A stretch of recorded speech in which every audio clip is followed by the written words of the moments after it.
Hey, it's Chronologically Gaming, the only channel that's perpetually retro because we're playing every video game in order of release. Tonight I'm joined by a very special guest. For the first time, the creator of the games we are playing tonight is here to shed some light on the mystery of Atari.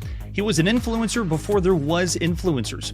He is a programmer, director, producer, and psychotherapist. He is a contributing artist to the Museum of Modern Art, and he's also the author of Once Upon Atari, How I Made History by Killing an Industry. If you believe the news articles, he single-handedly brought down the entire video game industry. Chronologically Gaming is so excited and humbled to welcome Howard Scott Warshaw to the show. Howard, it is an honor. It's great to be here. I think the honor is mine. Jeff, it's great. I'm just really glad to be here. Thank you so much. We're going to do like we usually do and go all the way back and pretend like there's no future video games. Are you ready to join me in November 1982? I'm already there.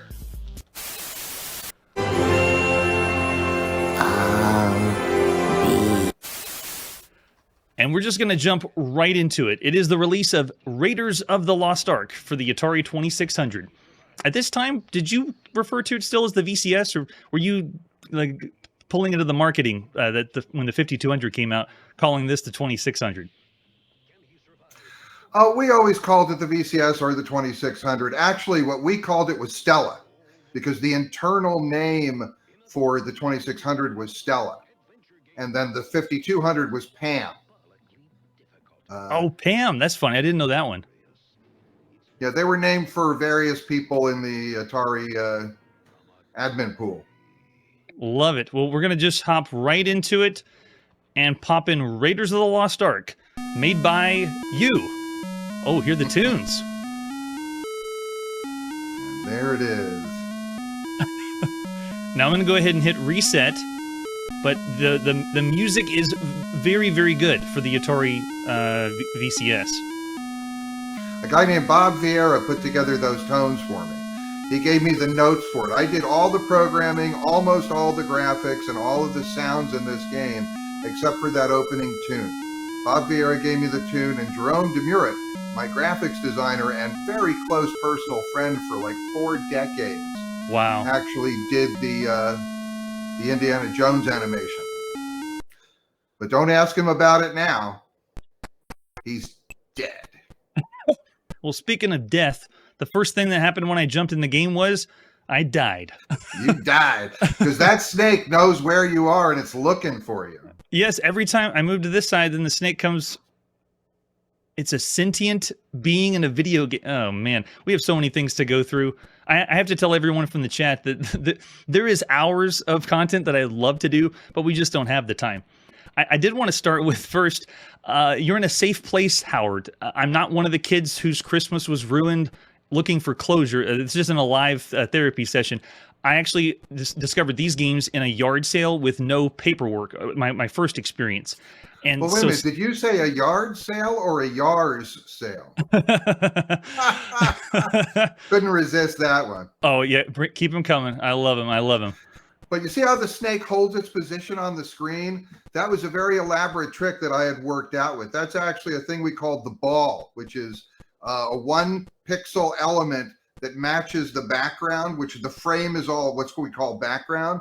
And I found a way to work it so that you could keep rolling this 1 pixel and adjust it. So that's 1 pixel graphic that's made into something that looks like a larger animal. It looks like a cohesive graphic that you would do with on a sprite, but it was actually a 1 pixel element that's used to make that. The tsetse flies that's in another part of the game, also 1 pixel element that I had sort of squeaked out of the with a little program magic. Oh, that's what I want to hear, the program magic, because it really does look like a snake. It looks snakish. When you play Indiana Jones, you can kind of figure that out. Down at the bottom, though, the smudgy smear of what's supposed to be the whip. So if you look at the bottom of the screen, you've never played the game. That is the whip. The whip, and now you can use that to attack the snake. But the whip doesn't. It's not really super utilized in the game, I have to say. I felt obliged to put one in, but it's not the meat of the game. Right. But if you want to get going in the game, now you got to go down to the marketplace. Yeah. So just go straight down. Well, you know how this goes, I'm guessing. Yeah, there we go. I know a little bit. The first thing I wanted to point out is when you first play this game, you're not going to know what to do because the joystick doesn't work. It's a little backwards. Yeah. So one of my innovations, one of the first innovations, every game that I did, it was very important to me to truly innovate in the game.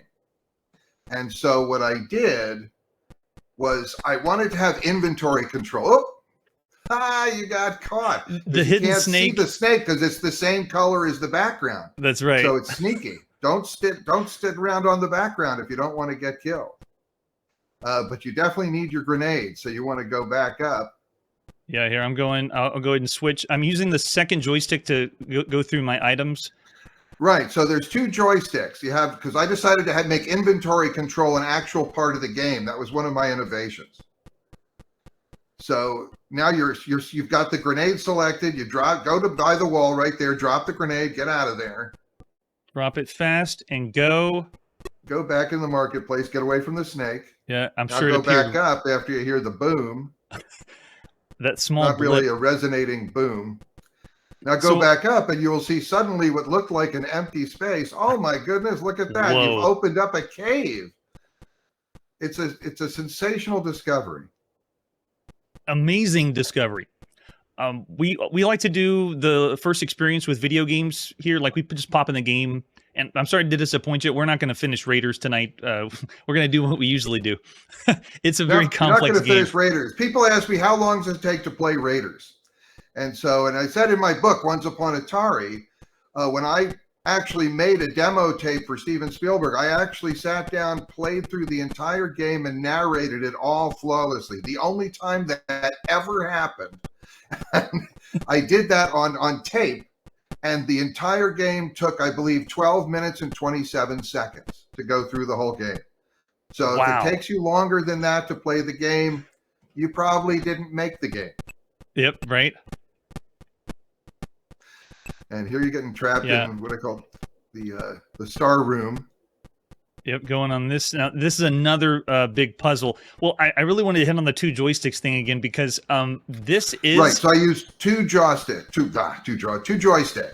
right? I wanted one for inventory control and one for motion and to activate whatever the inventory element is. So... to do that, I needed to use both joysticks, and I thought if I'm going to use two joysticks, it's going to really suck if someone picks up a joystick and they're running around in the game, but they can't really do anything. Right. So what I did was I made the inventory joystick the joystick number one, so specifically so the game would feel like it's not working, so you'd know something was wrong. You have to do something else. I did that intentionally. Whoa! Because if you think the game is working enough, you're going to think there's a bug with the game. If the game isn't working at all, you're more likely to think there's something I'm missing. That was my reasoning. That is hilarious. Which goes into of all the games right now. This is very rare to have a two joystick game. Of all the games on home consoles, this is the third. Riddle of the Sphinx had it, and Microsurgeon for the Mattel and Television had it. But there's only 3 games that use two joysticks. And I think this was the first one. Gosh. I think this predated Riddle of the Sphinx. Maybe I'm wrong about that. Yeah, the dates for this, I'm going by as many sources as I can. Oh, there's my high score, by the way. I only got that high up on the after so many deaths. Well, yeah, and that's another innovation that I put in this was graphical scoring. I wanted to have the graphical scoring. There's several things that I would do differently about Raiders if I made it over again, or if I went to go back and tweak it. One thing would be that I would fix it so you can actually reach the Ark, because you can't actually get to the Ark. But the other thing I would do is have a numerical score in addition to the graphical score that would show you the total number of points possible and how many points you've got. Because I think that was an unfortunate oversight on my part to leave those out. So, sorry, guys. it is quite all right. This right here is also very big. As Indiana Jones, when I'm at the bottom of the screen, I'm moving to another screen. Just multiple screens. So one of the things huge. I wanted to do with Raiders was I wanted to create the biggest adventure game anybody could ever imagine on the VCS. Adventure was already done, and Adventure was an amazing genre-defining success. And I thought, if I'm going to do an adventure game, because I'm me, I have to do something that's a contribution. I can't just do a knockoff or something like that. And so I wanted to make what I thought was actually the biggest adventure. That I think there's about 14 rooms, 14 different unique rooms essentially in this game. Yeah, here you go, everyone. This is the full map of everything from Raiders right here. This is and a few of them are 11, 12, scrolling 14. rooms too. Yeah, there's 2 scrolling rooms. There's a lot of rooms where you get rolled, but there are 14 unique environments. Wow. And which at the time was unheard of. Then, you know, there's the whole debate between Raiders of the Lost Ark and Pitfall, because a lot of people, there are people who prefer Pitfall and people who prefer Raiders. Pitfall has the most screens to it, but they're postage stamps, right? Pitfall has a lot of the same screen essentially over and over and over again. I tried to have a large environment that was unique and really covered a larger amount of area, not quite as linear as Pitfall seems to be. Yeah. But they're different approaches. They're both good. And David Crane and I are both very good friends, and I still enjoy hanging out with him occasionally, which we do at various shows. It's to do the multi-screen work. Did you use a polynomial counter like in Pitfall, or something different, or your own creation for it? No, I just created all these rooms, did everything together, made a map for how they are connected. So it's more topographical than it is polynomial. I mean, tech would be the way to answer that question. It's there's no random number generation in terms of how you place the things. They are locked in place. This is where they are, because the map has to be consistent as far as I'm concerned for this to make sense, because it is a large game and there's ways you can travel in this world that people have to discover as they go along. Yeah. I get vibes of adventure, because I was trying to find ways to compare this to all the other games we've seen up to this point. By this point, Warren Robinette was gone. You know, David Crane was with Activision. Did you have any mentors or someone that was helping you or driving you that was big at Atari, or even not at Atari? Not really. It was very collegial. I mean, we all would develop techniques and ideas. Like when I created this. Okay, so here's a great insider story that I did not even put in the book. So that's snake. You see the way you do that snake? And the tsetse flies that you see in another one of the rooms in the cave. There's this 1 pixel element that we use that's in the background is called the ball, right? So these are the graphic elements you have. You have background, which is in large chunks. You have player 1 and missile 1. You have player 2 and missile 2. A player is 8 pixel strip. The missile is a 1 pixel strip. And then in the background, you have a thing called the ball. The ball is basically the missile that's associated with the background, as opposed to the missiles that are associated with player 1 and player 2. But we always called that the ball. There's the tsetse flies. Yeah, those are also, that is a 1 pixel element graphic.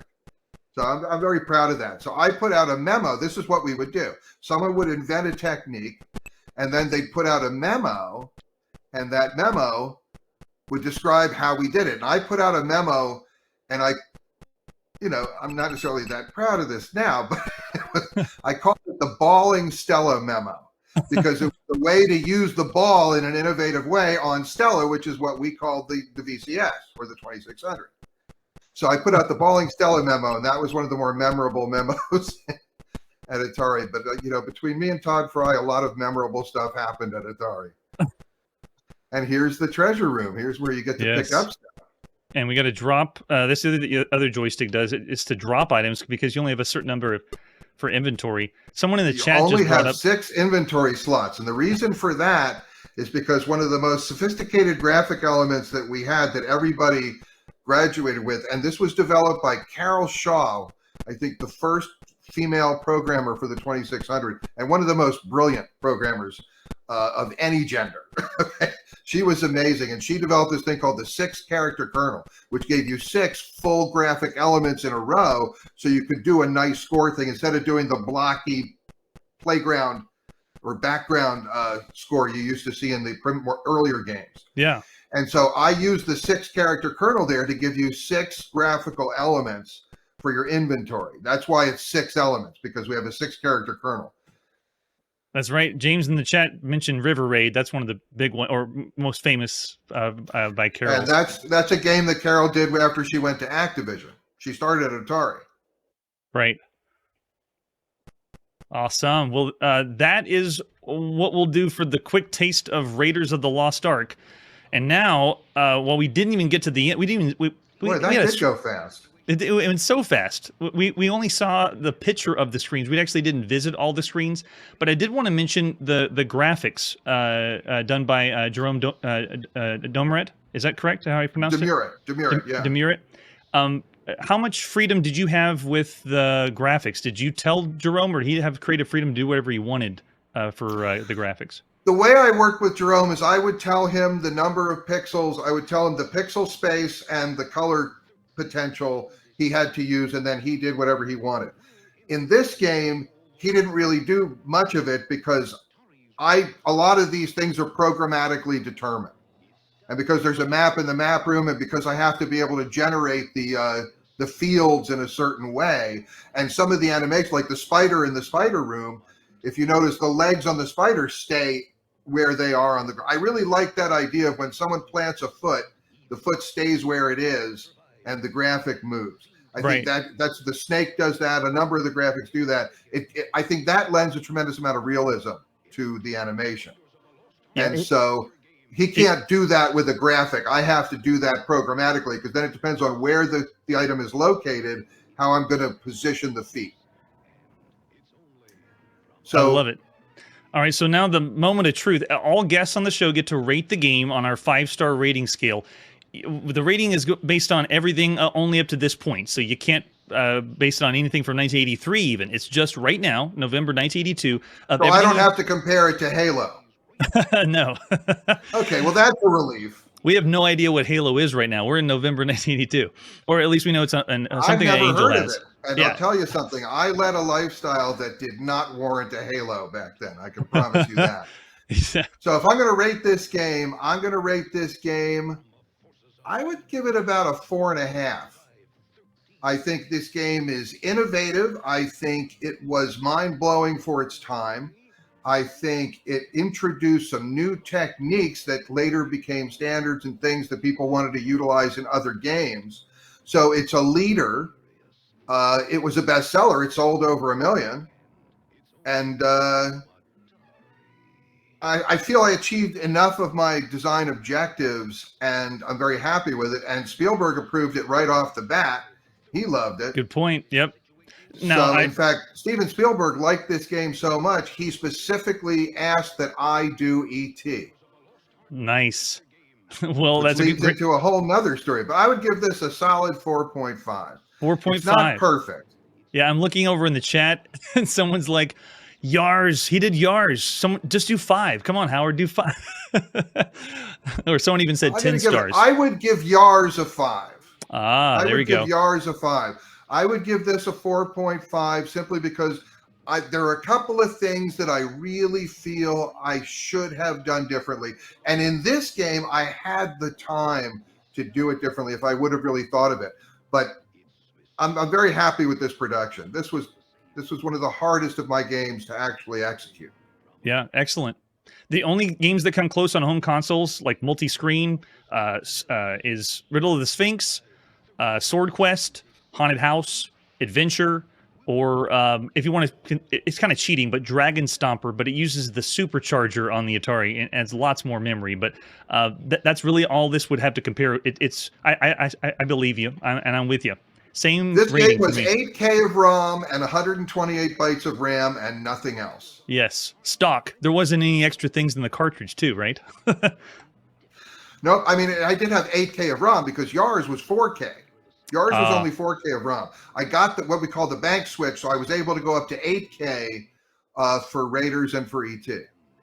Oh, and that'll be our next segue, because we're going to cheat a little bit. Our next game tonight, we're fast forwarding a little bit. We're kind of getting closer to December, not really in the beginning of November. But our next release is E.T. the Extra-Terrestrial, the infamous or famous, however you would want to refer to it. Let's pop in and play the release of E.T. by you. Well, I want to say that E.T., there's a lot of story about E.T., for sure.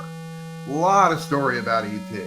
If you really want to know the story of E.T., I'd just like to take one little moment to say, hey, here is my Once Upon Atari book by me.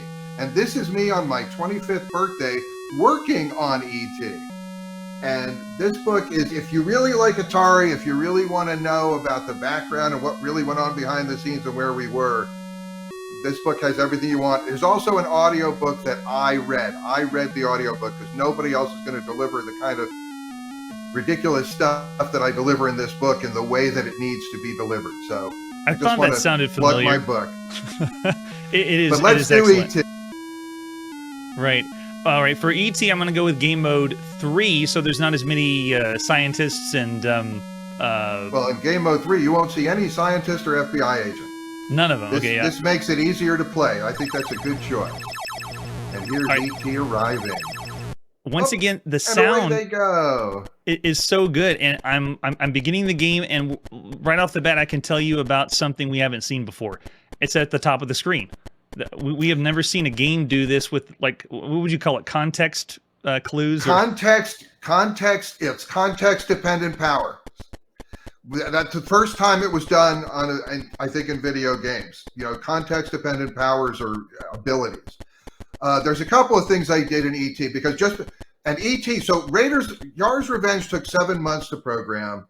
Raiders of the Lost Ark took 10 months to program. I was given 5 weeks to do E.T. So this game was done in 5 weeks. It is the fastest video game done on the VCS, I believe. One of the fastest video games ever produced, and certainly the fastest high-profile game ever produced. And in 5 weeks, but just because I had to do a game in 5 weeks didn't mean I didn't want to innovate, which is my problem. I really want to do something that's a contribution. So some of the things that I did, some of them for expediency, it has context, like you said, the context-dependent power-ups. This game is played on a 3D world. Right? Yes. The game world in E.T. is essentially a cube that works. I mean, every time you exit one screen, you go to the right other screen on the cube. That always works. That was my first question. Why, if I hold up, Howard, this happens? Because I'm sure. Because when you leave, okay, so if you think of it as a cube, there's all the pits. There's 4 screens that have pits on them because I need a lot of places to hide phone pieces. So here, this is like the side of the cube. When you go up, you're going to the top of the cube, which is the forest. So go ahead up. Now you're in the forest. Okay, but wait. Now you're on the top of the cube, which means anywhere you leave, you're going back to the side of the cube. I see. Okay. So here, you came in on that side of the cube. Now go next door. Go to the left. And go to the next screen. Oh, you fell in a pit. Well, that happens. You know how to get out? Hit your button and push the stick forward. Yeah, because I'm moving and pushing the button, but nothing happens. But you have to be still. Stop. Hit the button first. Now push forward. And then. Now be careful. Don't let go of the button yet. Now move off of that. Okay. Now go up. Now go up. Okay. Go up. Okay. Do you see how you're in a different part of the cube? Yep. Because I came on. Before you were at the top of the. You were at the top. You went off of there and you went to a screen. Then you went to the left of that screen. Think of it. If you think of going to the left from that screen, you'd be on the screen to the right. So all the positions are maintained accurately, but now you have to go to the right and then go up, right? If you want to go back and forth. It's just at the top of this screen is the place where you keep going up and up and up. And what's fascinating is I was first introduced to these games in the yard sale with no paperwork. So my first was I don't understand. It's not very good. But since we've done the show right before this episode, we just looked at all the paperwork. We looked at everything in the manual, and there's so much. They explained so many things. In fact, what you just explained. Deep games. See, here's the thing. There was the guideline for making video games at Atari was what they call Bushnell's Law, which is easy to learn, tough to master. And that's what you need to do if you're going to make coin-op games, right? They got to be easy to learn so people can step in and try to get into them, but tough to master so people keep dumping quarters into it. I wasn't making coin-op games. I was making home games. And it was my feeling that a home game should have, here's Elliot. You called him. A home game, you're going to put all your quarters in at once and never go back again. So you're going to make a substantial investment right up front. And so my thinking was, you can ask more of a player in terms of learning the game in that situation because they're more motivated to get their money's worth. But the other thing is, if you can ask more of a player to learn the game, you can make a deeper game, a much deeper game. Definitely. So I made games that were tough to learn and tough to master. Right. That's what I was going for. But in some of these games, you really needed the manual to explain stuff. In Raiders, it was a big battle with them because I wanted to protect the secrets. But back then, there was no cheat codes. There was no online news groups to get the hints. There was no video playthroughs you could access and look at. So marketing won that one. I think they were right. So all the things you need to know about Raiders to win the game are in the manual with warnings saying spoiler alert, spoiler alert. Yep, right? I love that point. And both the games we played tonight, they all have endings. They have a way to end. These two games have endings. Yeah, it was, and that was another relatively new thing. But Adventure invented that. The idea of a game that's a quest that you can complete. Yeah. This game is a puzzle you can do over and over and over again, and that's the idea. My concept for Raiders was a huge adventure game. Ooh, yield the flower. But my concept for E.T. was like a crossword puzzle. It's the kind of thing that you can do the puzzle, and then when you've done it, if it's fun, you can do it again and again and again, and that's where the legs come from. Because I had to do this game fast, so I needed something simple I could do in a straightforward way, and then find a way to multiply it. So the reason there's so many pits in E.T. is because I need enough places to hide the phone pieces so that it's a challenge to go and find them along the way. Every time you say pits, I keep falling into the pits. But yes. Yeah, it's almost like a hypnosis kind of a thing. When you were there's the question mark. Oh, there it is. Yeah, tell us where it is. Okay, there's no phone pieces on this screen, apparently. Randomization is another thing, too. It's... Yeah, I randomly distribute the phone pieces, and you got the M by N problem, as they say. There we go. There's got to be one here. There's one. Yeah. There we go. Here comes a phone piece. Now look. Wait a second. Look. Oh, too late. If you looked at that phone piece again, you would notice it's an H that's kind of slanted. Because I had one thing I had a lot of in ET was signatures. I had Easter eggs. I had SIGs. ET. One thing Yar's Revenge was famous for the HSW WSH, right? Which was my first Easter egg. Right. In one of my subsequent games, what I put in was I put in a signature that's an HSW with the number of the game, and I would have the main character of each previous game. So in Raiders, you can find an HSW2. You can also find a Yar. You can see a Yar flying through the screen at one point in Raiders. In ET, you will find an HSW3. You'll find a Yar that flies out of one of the pits, one of the wells. You can find an Indiana Jones in one of the wells. But you can also find, you'll notice that the three phone pieces, one of them's an H, one of them's an S, and one of them is a W. Love it. They're just kind of rotated. Another thing ET has that I don't think any other video game had was you can find the initials of the graphic designer. Jerome, I put his initials in the game also. He did almost all the graphics for this game. If that's the case, this will be the first game that has two people's Easter or initials in it. Because we played games with one, but I don't think anyone's put two. I've never seen the Yar and ET. Would you like to know the formula for getting the Yar and ET or how to do it? It's all about the flower. What you have to do to get the signature in ET is when you start up the game, and this is a good mode to start it in, run around and get 7 Reese's Pieces, exactly 7 Reese's Pieces. Then call Elliot, and he will take the Reese's Pieces from you. And if Elliot is holding exactly 7 Reese's Pieces, and then if you find the flower and heal the flower, it will turn into the Yar and fly out of the well. Nice. We won't have time to get all 7. No, you're not gonna. I don't think you're gonna have time to finish that whole quest. But I hope people have really enjoyed this time. It does seem too short. It seems like our time was too short here because that went so fast. So fast. Whenever I started to do this quest to play every video game in order of release, people, said, "Well, what are you going to do about the like we play role-playing games, Ultima? When it came out on computers, to play a quick few minutes of Ultima doesn't really give you the experience. So it's like these games for home consoles is the next generation of no, you can't just sit and play and shoot a few things to get an idea of what the game's like. It's much more complex than that." All right, so well, if you ever decide to loop back in time, we could come back and do a little more on some of these. I'd be happy to do it because I love this. And if people have enjoyed this show, you will love the book. You will love Once Upon Atari, How I Made History by Killing an Industry, because that's what they say. E.T. destroyed the video game industry. And if you want to know about the crash, if you really want to learn about that, I mean, I am an economist, an engineer, a programmer, and a psychotherapist. I was also at Atari in the heyday.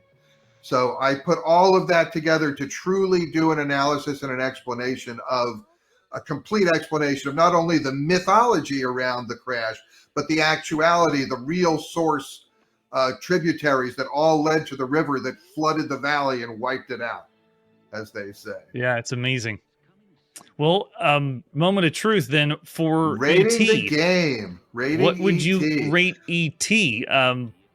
Let me just say this about E.T. is that a lot of people say that E.T. is the worst video game in history. And I do not agree with that. I think there are worse games than E.T. Well, but actually, I love it. I love it when people call E.T. the worst video game of all time. I prefer that people do that because Yar's Revenge is frequently one of the best video games of all time. So as long as E.T. is the worst, I have the greatest range of any game designer in history. And I'm very proud of that.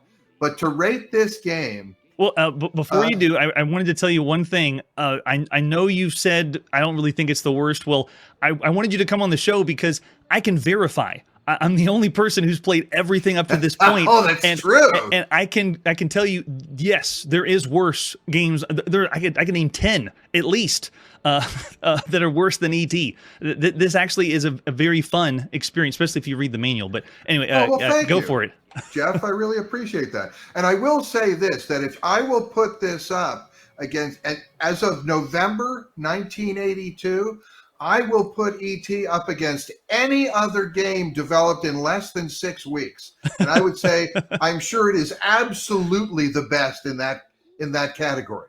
But I know that users don't care how long it took to make the game. It's just about the game experience. Right. And E.T., if you understand how to play the game, there's still a lot of people who enjoy it.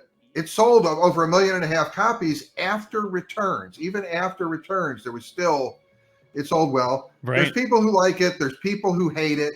But I'm going to rate this game. I'm also going to give this a 4.5. I think this game is an heroic programming effort. I think it stands as a game. I think it's playable. It's fun. It doesn't have too many bugs in it. And, are there things I would do differently about this game? In my book, in the Once Upon Atari book, I talk about, yes, what would I do differently? And there's several, like, what if I had one more day? What would I have done? What if I had one more week? What would I have done? Or if I had another month or two, what would I have done? Because those are all very different answers. And, but I have thought a lot about how would I do it differently. But I have some bias I'm going to cop to, but I would say that for me, it's a 4.5. I would say for a lot of players, it's probably a 3.5. That's probably where a lot of players would put it. That's for the chat. The chat's 3 and 3.5 is what they're throwing out right now. Okay. What did the chat say about Raiders? 4 and 4.5. Well, obviously, there are some very perceptive and insightful people listening to this podcast or this webcast. So I'm very grateful to be here. And it means a lot to me to be here. And Jeff, I really appreciate the experience and the opportunity. Yeah, I'm so glad you could come on. Do you have any thing else that's going on in your life? I know you mentioned the book. Is there anything else that you'd like to let us know that HSW's got going on? I could let you in on a few potential secrets that are coming up. One thing that's going on is I'm working on another book, and that is going to be a compilation of I wrote video game articles for a few British game magazines, and they were all print magazines. They weren't online articles, so I don't know if a lot of people have seen them. I'm going to publish an anthology. I wrote over 100 articles over the years, so I'm going to publish an anthology of that. I'll do an audiobook for that too. That's not a big secret. That I'm just happy to say. One thing that's a secret is I have a design for a Yars sequel, a Yars Revenge sequel. Ooh, not nice. just a rehash of my old Yars Revenge gameplay, which most Yars sequels have been so far. This is an actual new gameplay that rolls into the Yars story. It also expands the Yars story in a way that not only includes the original Yars Revenge and this sequel, it also, my game Saboteur that I did, it works that game in as well in a way that most people have never suspected and will be totally shocked about. We're waiting for Atari to put it on their schedule. They haven't put it on the schedule yet, but I have the design. It's all written up. I have a developer who's ready to do it and run with it. We just need Atari to clear it for the schedule. So that's coming up. That's Another exciting. thing that's coming up is that my book, Once Upon Atari, may be a movie. I'm in talks with some producers and a writer-director. There's a script in the works, and there could be a Once Upon Atari movie. That's great. Like awesome. Atari Game Over. We need that's so good. Yeah, let's bring it on. All right, so then I'll leave you with this. I'm so thankful you could come on. There's two kinds of people in this world: people who don't learn from their mistakes, and people who do learn from their mistakes. And you, Howard, are the very rare third kind of person who not only learned from their mistakes, but you're now helping others learn from their mistakes. You are a legend of a person, and as a historian, I'm fascinated by the legends you've created, the fun you've created, and especially the ones that came true. Ladies and gentlemen, Howard Scott Warshaw. Let me say one more thing about that, because a lot of times people are very curious about my transition from being a programmer to being a psychotherapist. People think programmers and therapists, different worlds, they don't match. I would say that that's not really true. In my opinion, they're very similar in the sense that programmers and therapists, we're all systems analysts, right? It's just that I decided to move on to a more sophisticated hardware in the human brain. That's right. But I do want to say, though, in terms of what you're saying, having learned from my experience and then moving forward, is that I do feel that I've come full circle in my life, because I used to make video games to entertain nerds. And now I actually work with them to make their lives better. So I feel I've come full circle in that regard. And as a therapist, I'm bilingual because I speak both English and nerd. So I help couples translate between the two. It's actually, I love being a therapist. Being a therapist is the most satisfying job I've had since I was a game developer at Atari. And there was many, many years in which I had less satisfying work between those two, I'll tell you. It's fascinating. Yeah, I've enjoyed discovering your history, learning so much. It's been great. I apologize. We're a little bit over. I know we had a sharp cutoff, but it's been an honor. I'm so glad that you could be on the show. And if we had 4 more hours, I know we still wouldn't have covered it all. So I'm very thankful. It would have been fun trying, though. That's right. Well, we'll catch you next time. Good night, everyone, and thank you so much for tuning in. Hey everybody, thanks for checking out the channel and joining me on my quest to play every single video game in order of release. We'll be streaming live every weekday at 9 p.m. Central, so join us and let us know if we missed any games along the way. This video would not be possible without Launchbox, RetroArch, and MAME. Tell all your friends there's some crazy guy named Chronologically Gaming trying to play every single video game. We have links down below that'll send you to places like our Discord and Patreon, and one that says all the video games we've ever played. If you go there, it's a list of everything, and you can click right to the game you want to see. Chronologically Gaming is the name to look for. We are perpetually retro, and we will catch you next time.